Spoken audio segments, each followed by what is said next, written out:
What is going on, Pats Nation? You guys already know who it is. Patriots Global, Patriots Football Breakdown. We are back at it, guys. So, obviously, Patriots played on Saturday. They didn't play on Sunday. It threw things off a little bit with the schedule. Felt really wonky because it was a Saturday game and not a Sunday.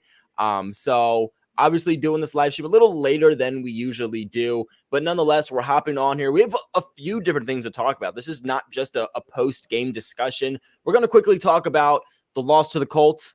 We're going to talk a good amount about this upcoming game against the Buffalo Bills, the division. What does this mean for the Patriots? Because, I mean, believe it or not, that loss to the Colts changed the atmosphere for New England tremendously. I mean, we're talking about Super Bowl team. We're talking about number one in the AFC, home field advantage, first round bye in the playoffs, winning the AFC East. Now we're talking about they're not number one in the AFC, potentially not having or not, but potentially not looking at being that first team in the AFC, potentially losing to the Chiefs now and having the Chiefs be home field advantage and first round bye in the playoffs. And we're even talking now about New England not winning the AFC East, dependent on this upcoming game. It's crazy how things a lot change. closer. It's crazy how things change with one loss. With one loss, this skyrocketed. It's bizarre. Oh, man. Yeah, that was, 7 games in a row. Obviously it was going to come to an end at some point, but man, it just felt like, I don't know, it just felt like a bad time for that loss because the AFC is so convoluted right now. It's so close together. Oh man, we really got to win this game Sunday against Buffalo, but I feel like we will. We'll get back on track. Yeah. So obviously the Colts game, I mean, I thought if we were going to lose any game the rest of the season, it was going to be this one. Do you think it was a pipe dream thinking, hey, we were going to roll into the playoffs like undefeated? Like, did you think, oh no, we're gonna win out the rest of the season? Or you were like, nah, we'll probably lose one more before the playoffs begin? Realistically, it's that. Yeah, you figure you're gonna drop another game, maybe even 2. Obviously, once the game kicks off, you kind of go into fan mode and you expect to win every single game you play, 50-0. But obviously, that's why fan is short for fanatic. But realistically speaking, yes. I figured we were going to drop another game at some point. Just looking in this 4-game stretch that started back with Tennessee, everybody and their mother was pointing to that as, now we're going to see what the Patriots are made of. Now we're going to see what they can do because apparently the games before that, it was all against bad teams. Oh, you just beat the Jets. You just beat the Texans, blah, blah, blah. Well, okay, so we had the Titans, we had the Bills, we had the Colts, and then the Bills again. Took care of the Titans pretty good. We beat the Browns before that. We beat the Bills in that infamous 14-10 game, only threw the ball 3 times. I figured that, looking at this 4-game stretch beforehand, I figured we would beat the Colts, if anything. But, you got to give them credit. They came out, they played extremely well. They're hot, too. They got a legitimate MVP candidate. Very underrated. Taylor. They're a very solid team. It's kind of ironic looking at it with Carson Wentz now, with Andrew Luck retiring a couple of years ago, they could never put a team around him. So he went ahead, all those beatings that he took because he had no offensive line in front of him finally took a toll and he had to retire. Then by the time he retires, they finally get a good roster together. Pretty ironic for that franchise. But yeah, the Colts are a very well-built team, run very well behind Jonathan Taylor, offensive line. They were really good in that game. Guard, center guard, Quentin Nelson, maybe the best guard in the league. They got the jump on us, man. They were ready to go. We weren't. They really beat us, not just physically, but to the edges also. They kind of had us off balance, first quarter and a half of the game. I think kind of right before halftime, we got back on track a little bit, defending the run. But, just offensively, I didn't like the game. Doing pretty hard in my reaction video, and a lot of people gave me some pushback on that, which I figured would happen, and I enjoyed that. But I stand by what I said. I thought the game plan was bad. I thought we didn't really adjust. I thought there were way too many 3rd and 1, 4th and 1 situations where we got away from what we were doing so good all year long, running between the tackles, getting physical. Instead, we were in the shotgun, throwing a pass that turns into a pick or a toss to Bolden that gets knocked for like -3 yards or whatever. And, I don't blame the entire game on Josh. He wasn't the only reason that we lost, but I do stand by the fact I thought it was a bad game plan. I thought there were a lack of adjustments made, but it was a total team loss from head to toe. We just were not ready to play a football game that night. And like Max said in the press conference after, just a bad week of practice. We kind of wasted our bye week. Offense, defense, special teams, coaching, the whole thing was just a bad night all around. But I feel like we got it out of our system, which is good. Sometimes I think it was Jamie Collins that said it. Sometimes you just need that humble pie.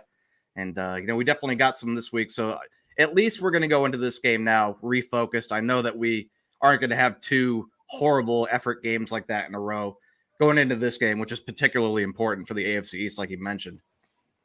Yeah. And I mean, even with the game plan, I heard, I believe the guys from CLNS Media touch on this, and they were like, it's hard to say even necessarily what exactly was this game plan. Was this game plan based on stopping the run mainly, or was it based on, hey, stop Carson Wentz? Now, obviously, from a broad spectrum, you look at that and you say, well, obviously, you're going to want to stop Taylor versus Carson Wentz, but, it didn't necessarily look like that's what the Patriots were doing. But New England also really got shut out very, very quick in this game. This was not a, progressive thing. It really took us by storm.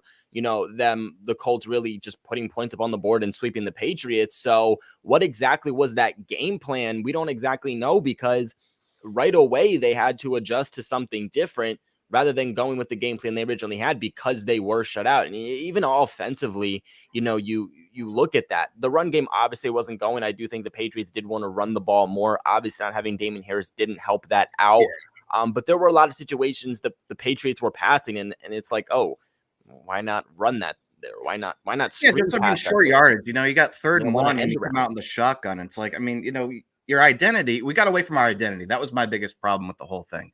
It's like, you've been doing this particular thing so well all year long. Why get away from it unless they totally take us out of it? And that's one thing with Josh. I think sometimes he can get away from the run way too early. I think it happened, against New Orleans earlier in the year also.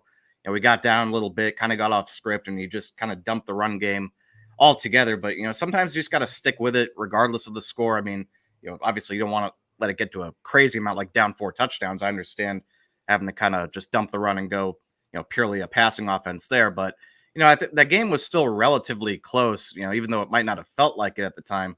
It was 17-0. Then it became 20-0 after the, the offsides that, gave them another chance at a field goal. That really sucked. But, just an ugly one all around. But it didn't feel, I like the fact how we fought back. That was encouraging. Oh, yeah. A lot of the questions, there was a big question on Mac Jones, like, can he bring a team back, facing adversity, down big when they know you have to pass, can he get it done? And he did. We didn't finish the job. We didn't get the win, but he did bring us back, and the offense did get it going. So I will give them that credit. That was encouraging to see.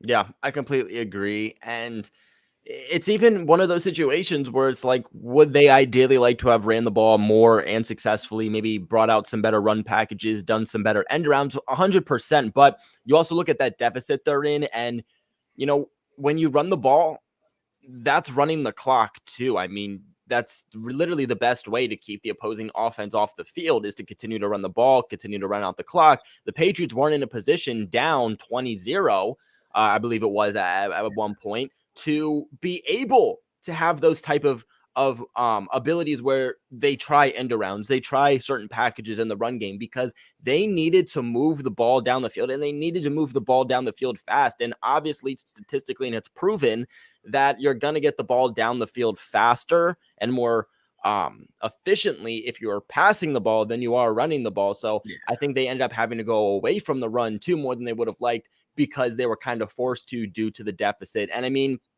you even look at the Colts head coach there and Frank Reich. And let me tell you, I think out of every head coach, this might be Bill Belichick's least favorite guy, because he hit him with that. Belichick has everyone's number.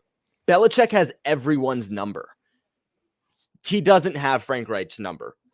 Andy Reid too sometimes. Not now. Season. I mean, that's got to kill you if you're Bill Belichick. I mean, You lose to him now as he's the head coach for the coach. You lose to him in the Super Bowl when he was with the Eagles, and it was a similar game plan. The Eagles really shut out the Patriots in the Super Bowl, in Super Bowl 52 for a good amount of the time, and then the Patriots came back, and the same thing happened today. It just seems like, hey, he knows how to game plan against Bill Belichick. First touchdown for the Colts in that game. You saw what it was. It was the damn Philly special, or a variant of it. The And Colts. they asked him about it after the game. He was like, "Oh, well, I felt it was appropriate given the opponent." I was like, "Man, screw you, man.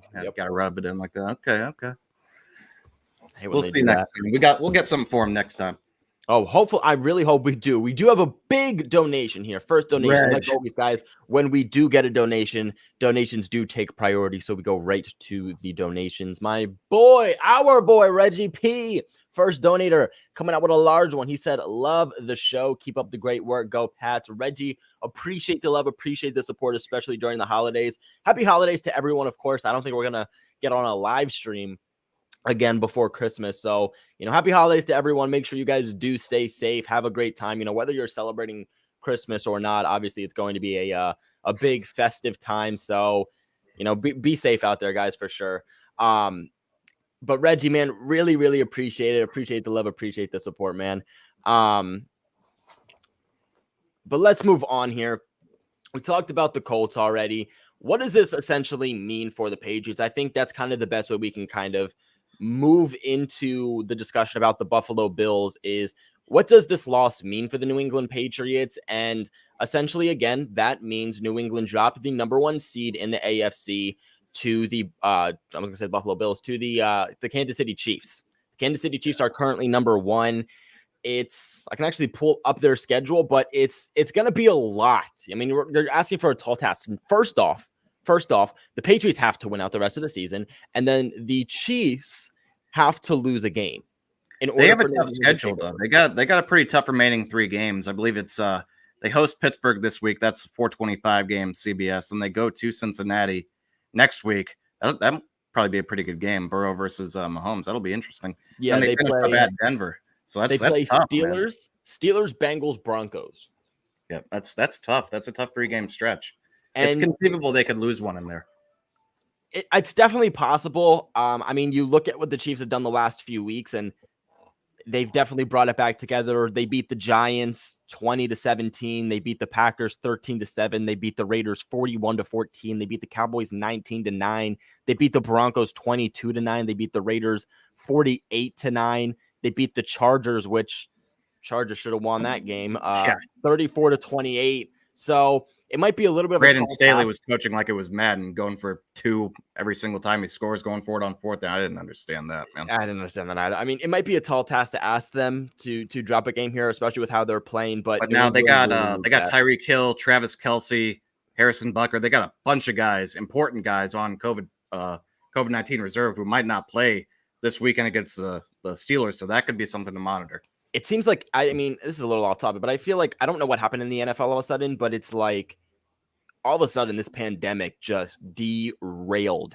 Yeah, it's derailed the NFL. Out of nowhere, man. It's weird. And if you look at it, it's not just like offensive pieces, but if you look at it, the majority of these guys being placed on the COVID list is receivers, like wide receivers and tight ends, which is really interesting.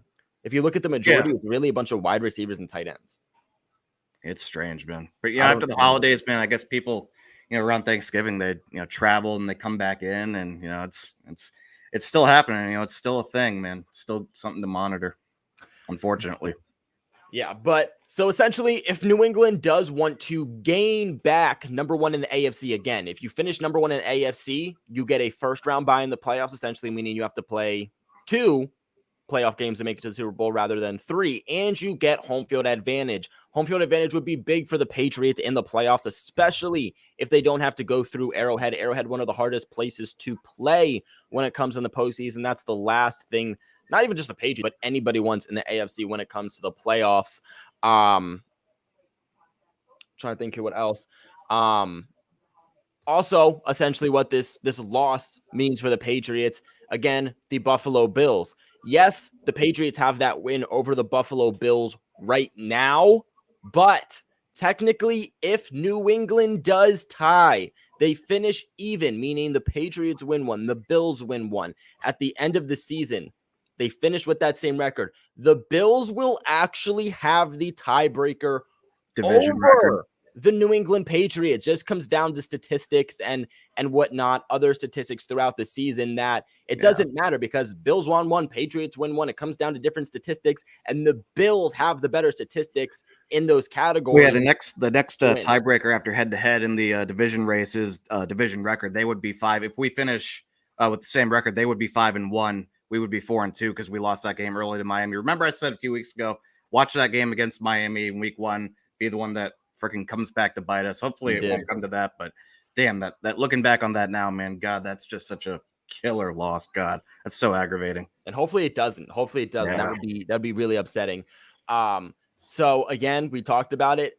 That one loss really does come down to potentially not being number one in the AFC and potentially not winning the AFC East. So we look at it, I mean, we're the number 2 seed right now. We're sitting there at 9-5. The number 7 seed, who is ironically Buffalo, they're 8-6. So it's one game difference. We lose this game on Sunday, we're the 7 seed possibly, depending on how the rest of the games shake out. At least for the time being, that's what it would be. That's how quickly you can go from 2 to 7. That's how close together and muddled together the AFC is. That's why it's home field advantage might be the differentiating factor this year on who gets to the Super Bowl. I don't think there's any team that's necessarily head and shoulders above anybody else. I mean, yeah, Kansas City's hot right now, but I don't think they're that much better than anybody else in the AFC. Us, the Titans, whoever winds up winning the AFC North, maybe Cincinnati, anybody else. But yeah, man, it's going to be important that home field advantage is going to be important this year more than ever. Yeah, I completely agree. Moving on here to the Buffalo Bills game. Now, obviously, this one's a little bit different in the category of the weather's not supposed to be what it was just a couple of weeks ago when we played the Buffalo Bills in New York, in which the Patriots had to run the ball 98% of the time, throwing 5 passes total.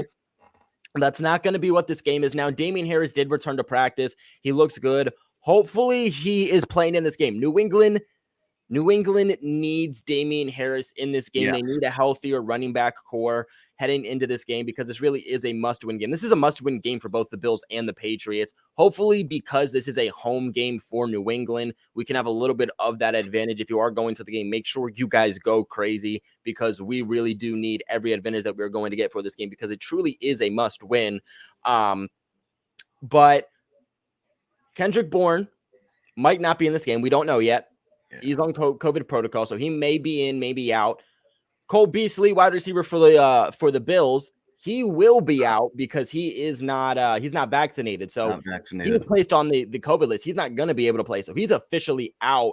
I feel like Kendrick Bourne has a good potential to play. Yeah, I'm not selling myself on it. Also, we need Kendrick Bourne in this game for any pass situations we're going to be in. We'll see how much they pass the ball. I expect them to pass the ball more than 5 times, but how much more? You were exactly right, too, earlier in the season. We were talking about who's going to be the leading receiver at the end of the year. I felt like it might be Jacoby Myers. You said Kendrick Bourne. You hit the nail on the head, man. He's really turned into maybe the best free agent, I'd say probably the 3rd best free agent signing behind Matthew Judon and Hunter Henry, man. He has really blossomed into a great run after the catch player, which is something that we really needed desperately in our receiver room. And he has been so integral to what we've been doing this year on offense. I do feel pretty good about his chances, though, because I was reading, I think it was Mike Reese. He said KB is vaccinated. He posted on Instagram. He's feeling great. He's asymptomatic. So I think all he has to do is present 2 negative tests, 24 hours apart, 48 hours before the game. The rules are kind of convoluted. They kind of change every day, it seems like. But if anybody is going to be placed on the list and come back to play in the same week, Kendrick might be the one to be able to do it because of the situation. They caught it early enough too. I guess it was on Monday that they caught it, and so obviously vaccinated, asymptomatic. So he's got a decent chance to play. Hopefully he can. Yeah, agreed. And the Patriots are really going to have to utilize and figure out better plays to be able to use in the passing game. And it's not that they don't have that potential, but you look at this past week against the Colts, the first half, it just wasn't there. Second half, it definitely blossomed. But nonetheless, the first half, not much of a passing game there. You have to think that the Buffalo Bills are really going to come up with some type of defensive game plan to shut down the run. After what happened before, they're not going to get beat that way. If they're going to get beat through the air without Tre'Davious White, one thing, whatever, but there's no way that the Patriots are going to run the ball 98% of the time again and win that game. The Buffalo Bills, they're just not going to let that happen. They're definitely going to figure out some defensive plan to really staple and slow the Patriots run game down. So you're going to need a much bigger game for these guys. And, something that I even thought last week against the Colts, one of the worst teams in defending tight ends, was why the heck are we not getting Jonnu and Hunter Henry involved? The first half, they were virtually invisible. Second half, you finally start putting points up on the board because you're getting these guys involved. You need to get these tight ends more involved, especially Hunter Henry. Get Jonnu Smith involved more. Get the football in his hands after the catch. Even N'Keal Harry, we saw N'Keal Harry pop up off last year. I know a lot of you want to talk about him. Is this, I hate to say this, is this the coming of N'Keal Harry? Hey man, look, it hasn't been a big year for N'Keal, but it's been an encouraging year. You can definitely see the progress being made. I am personally optimistic about it. Maybe he's going to be a late bloomer. Who knows, man? I mean, just still thinking about the amount of names from that draft. Terry McLaurin, AJ Brown, DK Metcalf just makes me want to rip my hair out. But you never know, man. I mean, maybe he's just going to be a late bloomer. He seems to be taking steps in the right direction. He's figuring out who he is as a player. We're figuring out how to use him correctly, how to maximize his potential, accentuate what he does best. Big body, down the field receiver, big boundary on the outside type of player, 50-50 ball, that type of thing.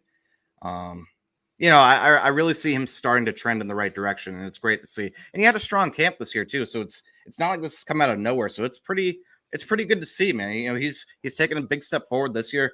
I hope he keeps the positive momentum going into next year because obviously with the roster turnover, we got a lot of free agents going this year, and we'll talk about that a little bit later. But he's going to wind up possibly being a key part of the offense even as soon as next year. So I want to see that positive momentum continue to grow with N'Keal Harry. Yeah, and we're talking about the complementary piece to Hunter Henry because you get into the red zone and the Patriots are virtually, like I said earlier, virtually invisible. Outside of Hunter Henry, the Patriots really have nobody that helps them out once they hit the red zone. 95% of the time they get into the red zone and they actually convert, it's because of Hunter Henry. So they have to really find that complementary piece to him. We're really, really hoping and really thinking that was going to be Jonnu Smith, and rightfully so, but it just hasn't panned out that way, at least right now.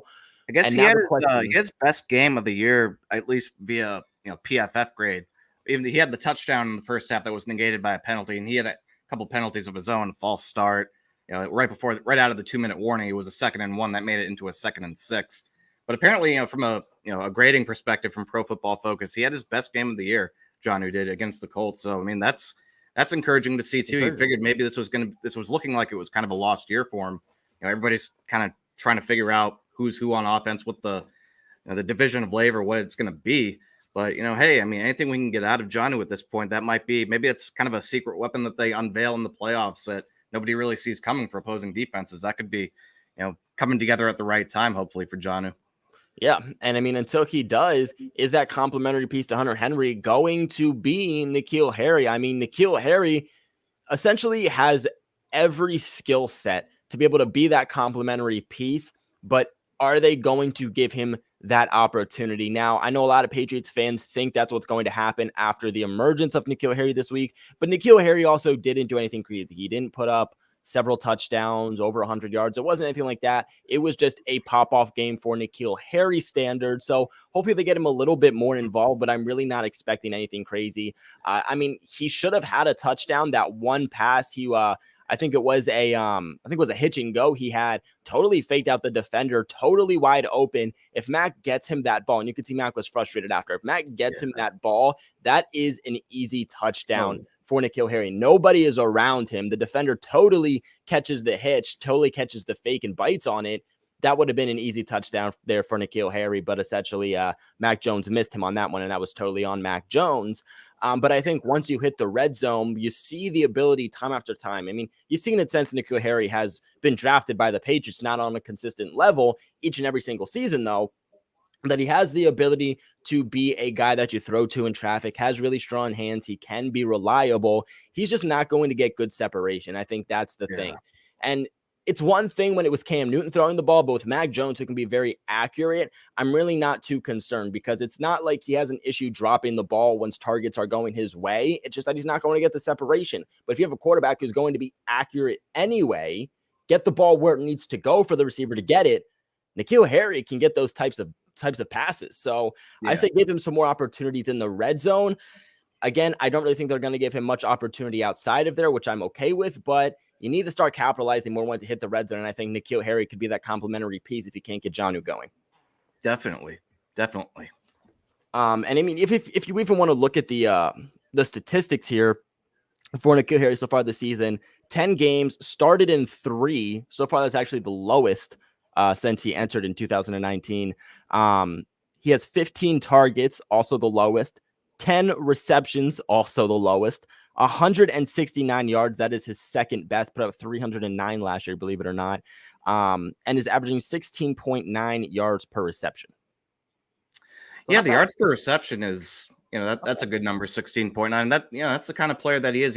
He's not going to be like an Edelman or a Welker who's just eating up catches underneath, consistently getting open underneath. He's going to be, maybe a guy that catches 4 or 5 a game, but hopefully, theoretically, based on what we kind of expect for him, what we see out of him, will be, some big plays down the field. Not necessarily, there's different types of big play threats. You think of a big play threat, you probably immediately think of speed down the field. But you could be a guy that just you throw it up to him, in the red zone or short yardage situations, 3rd and long, and he can come down with it. He can win the 50-50 matchup, and that could be what he is as a player. You don't necessarily have to be able to do everything. If you can get great at one thing, that's good enough, because it's something that we don't really have out of guys like, Jacoby or Kendrick or Nelson Aguilar or Gunnar Olszewski. N'Keal's the one guy that he's built to be that kind of down the field jump ball kind of receiver. So if he can get really good at that, I think that's good enough for me, man. That would be really good to see if he can add that to our offense consistently. Yeah, and I know a lot of people want to say he doesn't get a lot of opportunities. Actually, statistically, if you do look at the game usage each game, he does get a good amount of usage. I mean, really like 40, 50 plus %. Now, not really getting into the 90, 100%, but he mainly is used as a run blocker. He's a spectacular blocker. Several times this season, we have seen occasions where he's made key blocks. So he really does help out in that aspect. We just finally saw a little bit of an emergence as a receiver. I think they can get him as a receiver a little bit more involved here. And again, let's not expect anything crazy. He's not going to be wide receiver 1. He's not going to be wide receiver 2. At best, you're hoping for wide receiver 3 to wide receiver 4. That is your best option at this point for N'Keal Harry. Let's tame our expectations. But if we can get him a little bit more involved, I think that makes him a better all-around player. And with what he brings as a run blocker, I think that he really becomes an actual valuable piece. Yeah. Great point about the run blocking. I mean, I know in the Cleveland game, the way they used him to just kind of, come down the line of scrimmage and get a good wham block on the end. Usually Myles Garrett, he really cleaned out Myles Garrett a couple times in that game. Oh yeah, like I said, excellent run blocking out of him. That's where that big frame comes into play too. Like what, 6'4", 215, I believe he's listed at. That's a great asset. So to even kind of get back a little bit here on the Buffalo Bills, a rumor that I am hearing that if KB cannot play, we don't know what's going on with Nelson Aguilar. Obviously, he's dealing with a concussion. That is 2 of your top 3 wide receivers. That's out of the question. They're out of the books for this game. And again, you obviously have to get a passing game more established against the Bills than you did the first time around, because you're not going to be able to run the ball like you did the first time around. So I am hearing that if KB can't go, Aguilar can't go, New England might have to look at, and we're at what today's Wednesday. The game's on Sunday. Yes. So we're just a few days away, and I'm hearing that if that is the case with them, they could potentially be looking at adding a free agent wide receiver via free agency or via a practice squad from another team. Now, who could that be? I don't know. Honestly, I don't think that's going to happen. I think we don't know what's going to happen with Nelson Aguilar. Nelson Aguilar didn't practice again today. We'll have to see what happens tomorrow, and I think that will be more telling. If he doesn't practice tomorrow, I think he's out. Obviously, dealing with a concussion, I'm not expecting him to play in this game. If I had to take a guess, I would say KB does play in this game. I would say Aguilar probably doesn't. But because of the injuries the Patriots also are having, honestly, I wouldn't be surprised to see an elevation of Christian Wilkerson, and maybe Yeah. they can get him a little bit involved in this game. Yeah, Trey Nixon, Christian Wilkerson, maybe one of, if not both of those guys, depending on what Yeah. happens, who's up, who's not. Yeah, you might be able to, get a good look at one of the younger guys, and that would be awesome. Christian Wilkerson, he's been with them now, going on almost 2 years, had a really nice camp. Be nice to see him get an opportunity. Trey Nixon, also, he's kind of a man of mystery. We haven't seen.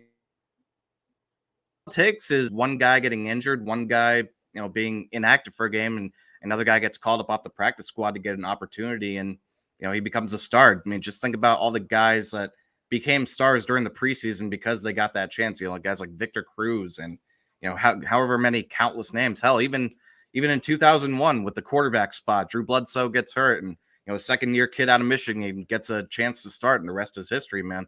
Sometimes good things can grow from adversity, grow from, you have a ton of guys out at one position, you call up a young player, and who knows, maybe he goes off and creates a name for himself. You never know what you might get out of him. So it'd be nice to see the younger guys get an opportunity like that.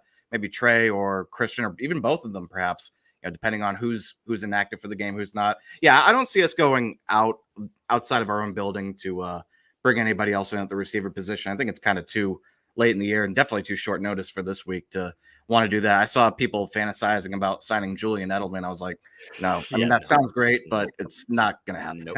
That is simply not going to happen. You want to talk about next season? You have a little bit of a better discussion there. Yeah. But right now, heck no. No. There's no riding in on horseback cinematic, drama. He's not coming back this year. It's not happening. So something else that is notable for this upcoming game is Ramondre Stevenson dealing with an illness.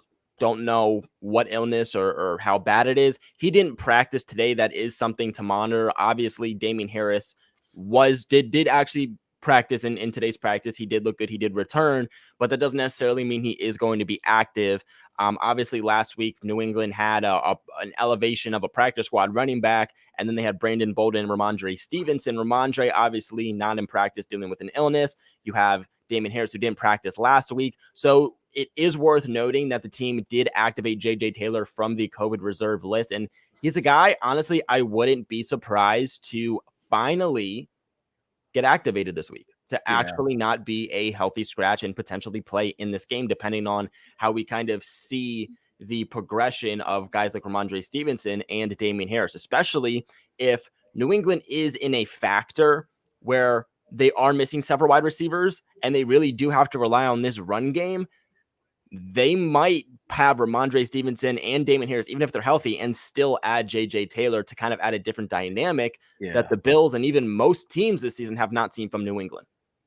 Yeah, I mean, even if you have to split them out wide a couple of plays, I mean, because J.J., even Bolden, they're guys that are, they've shown competent ability to be receiving backs out of the backfield, even lining up, outside if we have to here and there. Not necessarily on an every down basis, but they're guys that can give you some kind of versatility in that regard. If we're that weak at wide receiver, we could, just motion them out of the backfield. Whereas, with Damien's not really much of a receiver out of the backfield. Ramondre is he's shown some hints of being able to do that. But Bolden and JJ, those are probably the two best receiving backs we have on the roster right now. So, if we want to add in that little wrinkle, I could conceivably see all four backs being active on game day, if we, depending on what they decide to do. With some of the spots at receiver, if they don't want to elevate both Trey Nixon and Christian Wilkerson, maybe they use a little bit more J.J. Taylor in that regard. Hard to say, but I wouldn't be surprised to see all four of them active if Damien does indeed play, and if Ramondre is healthy enough to play with that illness. Hard to say what that is, but that'll be something interesting to monitor at. But yeah, you might see all four of them active possibly. Yeah, for sure. As for the Buffalo Bills injury side of things, much healthier than the New England Patriots. They're definitely a lot healthier than last time we faced them. They only have a total of 3 players on their injury report. All were limited participants.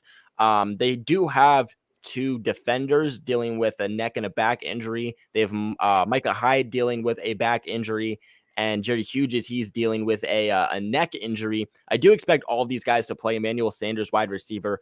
I don't think Emmanuel Sanders played the last game from the Patriots. I think he was injured, if I remember correctly.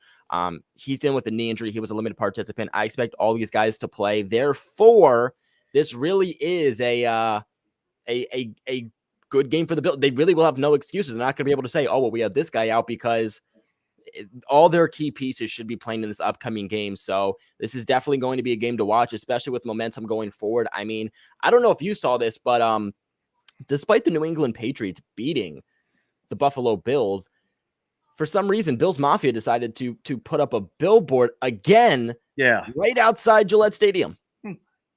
Again, that's interesting. That's kind of like the Raiders dancing on the Chiefs logo. That's be careful what you wish for with that one. Yeah, Bills Mafia. I'm not too big of a fan of theirs. I've spoken my mind about them quite a few times. Well, I'll keep it. No pun intended. I'll keep it PG. But yeah, they're. I think they're pretty soft, quite frankly. I think they're pretty soft. After that game, 14-10, we beat them on Monday Night Football.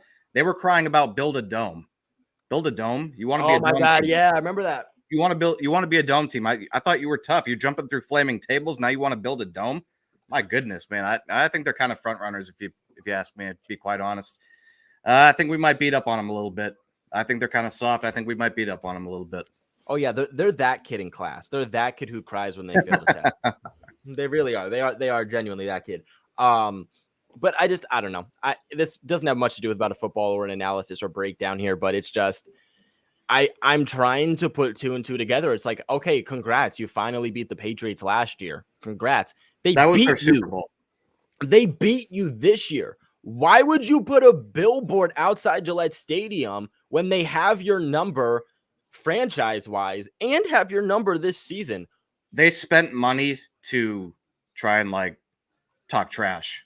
It's the only W. If the Patriots win this game and they beat them out for the entire 2021 season, that billboard is the only W that Bills fans get.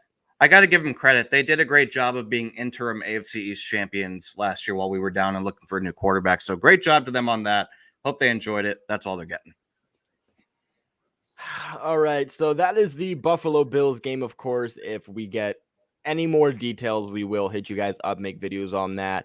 Make sure you guys do follow the Instagram accounts. Make sure you guys follow the Twitter. All that is, of course, in the description below, like always. Also, make sure you guys do become a Patreon member. If you guys are not a Patreon member already, I don't know if your Patreon's up yet or not. Is your Patreon already up? Yes. Your Patriots up. So if you guys want to go over to Patriots Football Breakdowns channel, you can check out his Patreon. Mine is linked in every single video I post, including this one in the description box below. You guys can, for $10 a month, get exclusive content, early access to videos. Join me, Patriots Football Breakdown, other Patreon members in a Discord chat only for Patreon members. We talk about football. We talk about live updates. We talk about everything. We talk about our dates. It is a great source of New England Patriots football updates right to your phone, just like a text message. I highly recommend it, guys. Helps me out, helps the channel out, and you guys also get helped out. So make sure you guys do check out the Patreon link in the description below. I believe it's the first link, but obviously last part to this live stream, kind of want to talk about some free agents. If you guys haven't seen my recent video, I discussed all 20 upcoming free agents for the New England Patriots, and it is hefty. It is a hefty one. It seems like really every single year we have just multiple key free agents leaving. I'm not exactly sure. Maybe you have a better idea than I do of where New England is sitting at cap-wise. I know we don't know the exact number until the offseason truly does begin, but I don't know if you have a guesstimate of what number the Patriots are sitting at. I have a spot track pulled up right now. Let me get to I have the list of free agents pulled up. Let me get to the cap number, the amount of cap space that we have right now. Let me see, cap tracker. I believe it was in the area of 30 million, if I'm not mistaken. Let me see. League average. Oh, okay. This is a total list. Everybody in the league. Patriots. As of right now, it looks like we're at right around 8 million. I'm not sure what it would be this offseason. Yeah, right now it looks like it's sitting at around 8 million, but obviously that stuff, like you mentioned, it's hard to kind of estimate right now what the cap amount of cap space that we'll have at our disposal is going to be. Guys restructure, things like that. Money gets moved around, but I think we should have a reasonable amount of money to spend. It's not going to be anything like it was last year. Obviously, we had truckloads of money to spend, and people were saying, see, the Patriots finally spent money, or they finally went out and got players. That's because we finally had money like that. We didn't always have that much money to spend in free agency, but when we did have it, we did spend money. We did go out and try to add to the roster and make it as competitive as possible. It's not going to be anything like last year. You might see some more like under the radar signings. There's going to be a lot more like Devon Godchau's and Raekwon McMillan's than there are going to be Hunter Henry's and Johnny Smith's this year. I can assure you that. I mean, I think we'll see some moves, but it won't be very high profile type of signings. Yeah, maybe you get 1-2 maximum, but it's really going to be more of these middle class, I would say. I'm not expecting this to be 2 off seasons ago where it was Bo Allen, Marquise Lee. I think better players than that, more middle tier players, but not your high tier Hunter Henry, Johnny Smith, Matt Judon type of guys. That's just not going to happen. I think it's really going to be those middle tier guys and then a lot of re-signing. I mean, again, I highly recommend you guys go ahead and check out the video. I did a full breakdown on all of the free agent or upcoming free agents and who I think the Patriots will re-sign, who I think they won't, why they should and why they shouldn't. About a 20-25 minute video. I really recommend you guys check that out. It's a pretty good breakdown. But to list some of the key guys coming up, you have Adrian Phillips, Dante Hightower, Devin McCourty. You even have a guy like, I don't want to say Brandon Bone's a key piece, but he is a notable piece. Yeah. Who else we got on that list? J.C. Jackson, big one. J.C. Jackson, Jacoby Myers. Yep. Yeah, we have a lot of guys. So I mean, what would you say for you personally, if you had a top out of the entire list, out of all 20 guys, you had 5 guys. Patriots signed 5 guys, re-signed 5. Who are those 5 guys you re-signed? I think the first one I would immediately go for is J.C. Jackson. Whether we have to franchise him to kind of negotiate exclusively without having to worry about him going somewhere else or getting into a bidding war, I think by all means you tag him just to have that security, kind of like an insurance policy. That would be at the top of the list for me. I think he's definitely earned that long-term contract. I had some questions heading into this year as to whether or not he was really that guy. I really believe he is that guy now. He is that legitimate lockdown number 1 corner. I think he's proven it at a very high level this year. He's actually a better graded corner than Stephon Gilmore. Actually goes highest graded is JC, then Stephon Gilmore, and actually JC is the best cornerback when it comes to passer rating allowed in man coverage. Second comes to Pat Surtain. Yeah, he's just an outstanding year, man. I'm really pleased with the progression of him since being undrafted. We've done a great job with some of these undrafted corners. Jonathan Jones was undrafted. Miles Bryant undrafted. Now, I wouldn't get too used to that. I don't know. Yeah, Malcolm Butler, another one. I don't know how often that's going to continue to happen, but it's been great to see that. But I think JC has definitely earned that contract, and I want to see him stay in a Patriots uniform for years to come. That would be number 1 for me. After that, I would say Adrian Phillips, number 2. Yeah. He's been such an integral piece in the secondary because he's 29 years old right now, so he'll be 30 at the start of next year. Devin McCourty, he's going to be 35. I don't know if he's going to be back. He's been mulling retirement, I think, for the last couple of years. He's had a reasonably good season this year. It's not like he's totally fallen off. I think Bill would definitely have him back at the right number. And I don't think he'd necessarily be wanting to break the bank for a big contract. I think Devin would take a lesser amount to come back. If he would, I would definitely have him back. Who else? James White. We missed him a lot this year. Imagine how much better the offense could have been, how fast the progression would have been compared to what it's been. If we had James White in the mix this year, that would have certainly helped things. I believe he's got some tread left on the tire as a receiving back. Absolutely. Juwan Bentley, he's been important. Yes. Young inside linebacker. Juwan Bentley, got to keep him. 25 years old. Jacoby Myers, 25 years old. 2 young key guys on either side of the ball. And then after that, you got guys like Harvey Longy, Jakob Johnson. I think maybe Jakob Johnson, we let him go because we have Dalton Keene waiting in the mix. I see him as kind of a replacement at fullback, maybe even a better receiving option at the fullback position. Jakob's done a good job. He's a really good run blocker. I just don't know if they're necessarily going to go out of their way to re-sign a fullback. But get then guys like Brandon King, special teamers, Ted Karras, good depth player. He's 28 years old. He's had a really good year. Although I would like to see Mike Onwenu get back into the regular rotation. Kind of surprised that Ted's kind of taken his job a little bit. I saw Ted Karras as maybe more of the swing lineman type of player. But, just after that, it's just a bunch of depth guys, it looks like. But JC, Adrian Phillips, Juwan Bentley, Jacoby Myers, and then James White, I would say were probably my top 5. You got Matthew Slater, legendary special teamer, locker room leader. I wouldn't worry about him as to, money. He's only making, I think, like less than, he's making like 2.6 million this year. We can have him back at a much lower number if he wants to come back. He's also getting older. And Dante Hightower is another interesting one. How much tread does he have left on the tire? Multiple times this year, against the Chargers way back earlier in the year, he got beat one-on-one the whole. Justin Jackson ran it for like 75 yards for a touchdown. Jonathan Taylor in this past game, same kind of thing. Dante just does not have the same kind of short area quickness, same kind of speed to be able to make the plays that he used to be able to make. So it might be a tough having to say goodbye to Dante. Sometimes it was faster at the second level. Sometimes in order to get better, you have to change who you have. You got to let go of some guys to get some new guys in. It would be unfortunate, love Dante Hightower, all he's done, but it might be time to move on from him. Unless maybe you want to change his role a little bit, maybe make him exclusively an edge player, a pass rusher, maybe like on third down to some degree, get him back at the right contract number. But it might be time to kind of move on from him and try to roll over that linebacker core a little bit and get a little bit faster. But yeah. Yeah, I mean, if it came down to me, I had to pick 5 guys. Devin McCourty. I would say Devin McCourty's a must. I would say JC Jackson, a must. Adrian Phillips is a must. I'm concerned about Adrian Phillips. Hopefully he takes a hometown discount. They're saying his market value is just below $10 million. It's about 9.7. I just don't think New England's going to pay that much. Yeah. So if he does take market value, I think he's out. But Devin McCourty, JC Jackson, Adrian Phillips, James White, I would definitely agree with that one. And then my last one, I mean, my last one's tough. I definitely agree with Matthew Slater.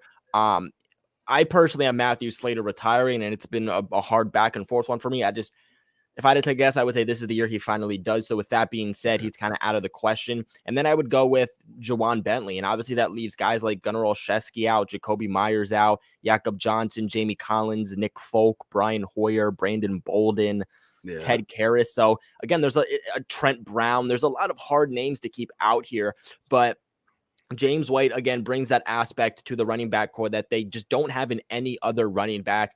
Not the continuity, but the consistency, the level of leadership he also brings to the field. Again, you looked at what he did in the beginning of the season with Mac Jones, and it was very, very reminiscent of what he was doing with Tom Brady.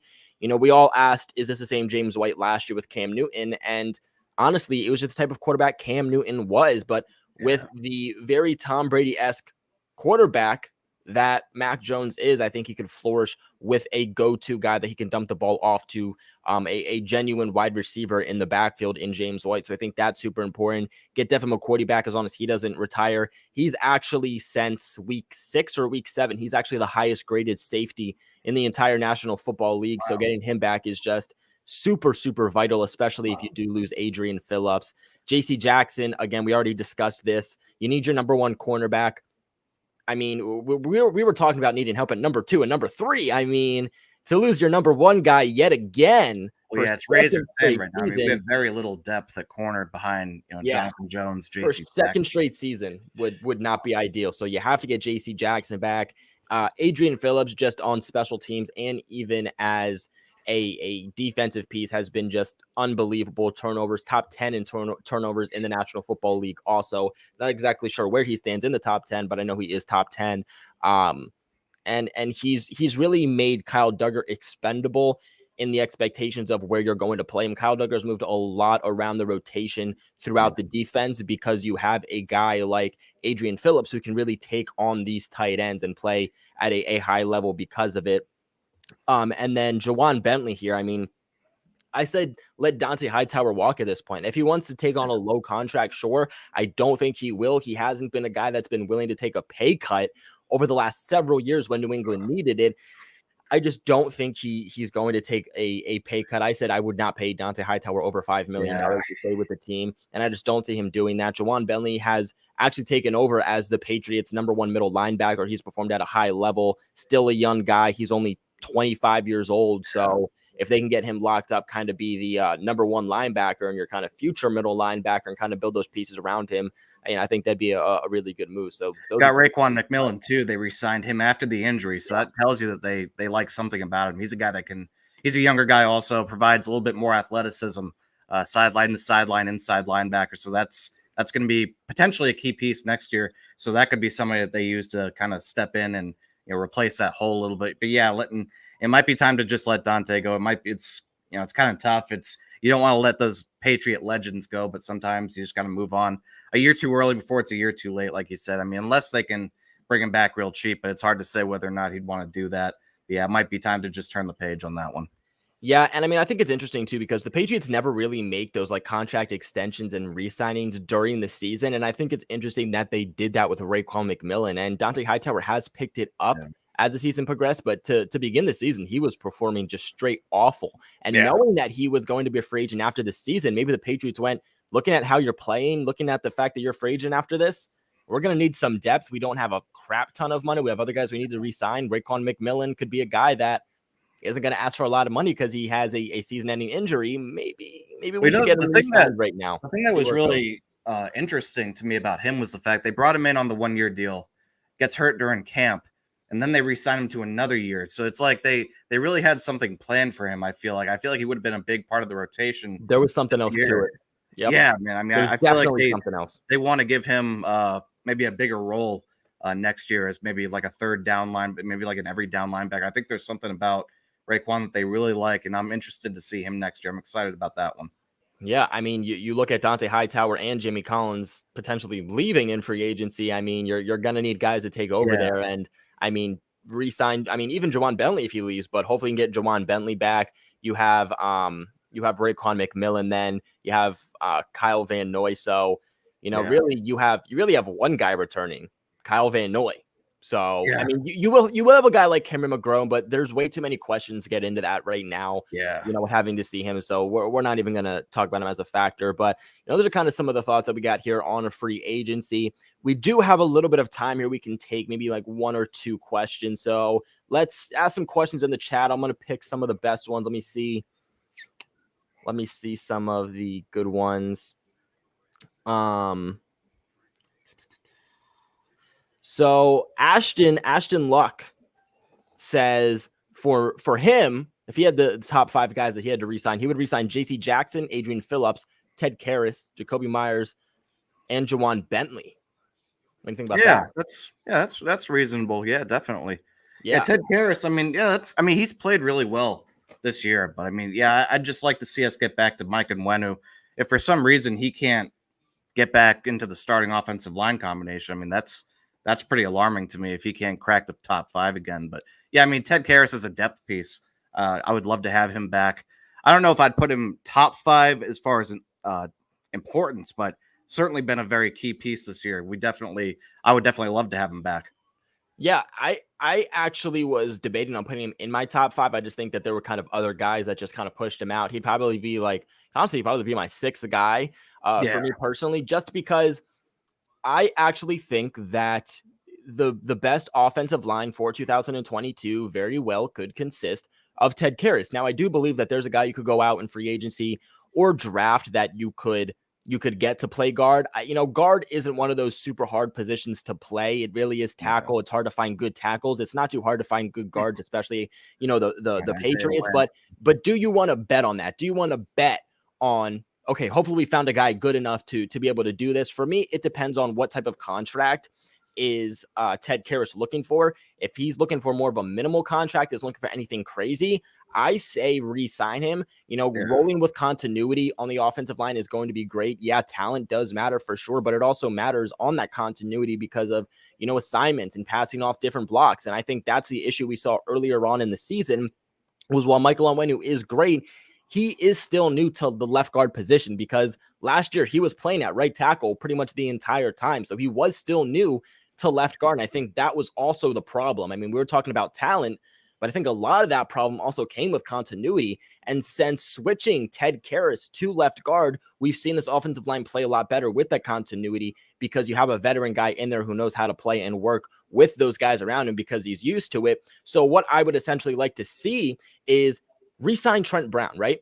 I think if you re-sign Ted Karras, you need to re-sign Trent Brown too, or you need to figure out another tackle situation, because here's what I do. You re-sign Ted Karras at left guard, David Andrews at center, right guard Shaq Mason, right tackle Michael Onwenu, which is actually where he's best graded. He's actually one of the best tackles in the league when he is playing at tackle. And then at left tackle, you either have Trent Brown or you have another tackle that you pick up, and then you get rid of Isaiah Wynn at this point.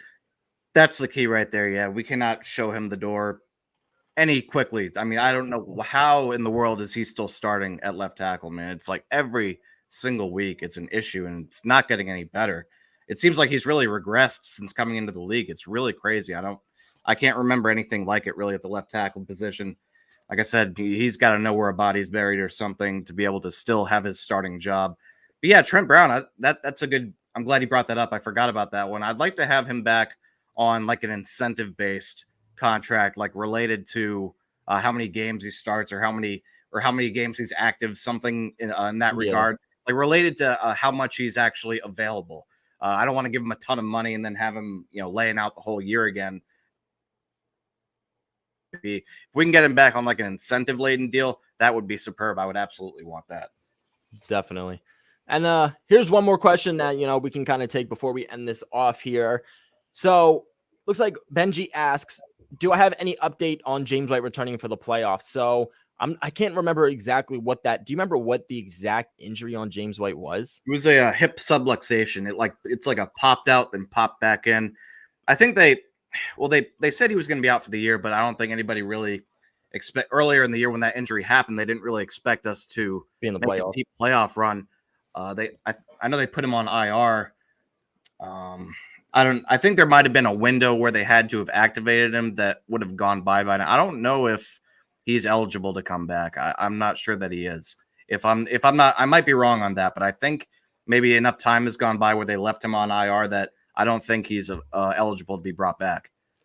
So I will say I haven't heard anything about bringing James White back. I also don't necessarily think, he's been gone for this long. They kind of had to change without him. Like, he would be a great piece to add, but do you really want to kind of force that back? From what I heard, this is kind of like what, who was it? Was it Christian McCaffrey that he dealt with? There was another player that dealt with something like this who was out for the entire season. I can't remember if it was Christian McCaffrey or someone else. Or maybe, who was it? Maybe it was Christian McCaffrey. I don't know. And he went on IR, then he came back, then he went on IR again. So now he's definitely out for the year. Can't go on IR twice. Yeah. So, I mean, I think Belichick more so wants to take that cautious approach, especially if they're going to re-sign him. So I don't think that we do see James White back, but because, again, he did make the initial 53-man roster to start the season, and he wasn't placed on the IR before, he can still get brought back, especially because the whole situation with only having 2 elevations for injured reserve, obviously that's out the door as a rule. So they could technically bring him back. Now there is a window. There is a window on if he returns to practice. If he returns to practice, they have like a 21-day window where they have to be activated once they return to practice. If they are not activated within that 21 day of their first practice, then they are on IR for the rest of the season and they can't come back. But because James White hasn't returned to practice or anything like that, he would still be eligible to come back. I personally don't see it happening. I haven't heard anything about it, but obviously if that does happen, it would be it would only help the Patriots. And of course, I will make any updates if we do hear anything. But honestly, this question is the first I've honestly ever heard about it. Yeah, like you said, it's kind of a factor of, are you going to kind of shoehorn James in and kind of risk messing up any kind of chemistry that might have been. Brandon's done pretty good as a third down back, really. I mean, early on, I think he kind of struggled, but I think he's developed some good chemistry and really improved his play as a third down back. Now, would you like to have James back? If you can, absolutely sprinkle him in here and there. Not necessarily give him like an every down workload, but hey, I mean, it could never hurt to have a fresh body in at running back, especially a player of his caliber. Always steps up in the playoffs and big moments, big games, the leadership, the clutchness. I mean, if we can have him back, sure, have him back. Absolutely. I completely agree. Now, guys, before we end this one off, I do want to give a huge shout out to the sponsors of the video and the sponsors of this channel. You guys already know betonline.ag for all of your betting needs. Check out betonline.ag, guys. They are back. They are better than they ever were before, continuing on the football season. They had college, they got pros, and they're your number one spot for everything football as usual. They have a new updated site and interface with even more odds, props, and contests. And they are the number one source, like I said, for everything football, whether it is NFL or college football. All you guys got to do is head to the website, or you can use your mobile device right now to sign up and receive a 100% off welcome bonus. That is double your initial deposit, all for signing up. All for signing up, guys. Do not forget to use that promo code NFL100. Again, NFL100. They got football, basketball, boxing, your favorite sports, and even your favorite Vegas casino games. Don't wait to take advantage of all the amazing offers. Bet online, the fastest and easiest ways to bet on your sports. And Bet Online, your online sportsbook experts. Guys, he is Patriots Football Breakdown. I am Patriots Global. Like always, we appreciate you guys for tuning in. Subscribe to me. Hit the like button. Like always, we'll be leaving this live stream up for you guys, posting the highlight clips on my channel. We will be back Monday. Looks like, Monday. Yeah, we can do Monday. Yeah, we can do Monday. You good Monday? You can be around? Yeah. All right. So we will be back on Monday to recap Patriots and Bills. But until then, guys, like always, go Patriots. Merry Christmas. Merry Christmas. Happy New Year. Happy holidays.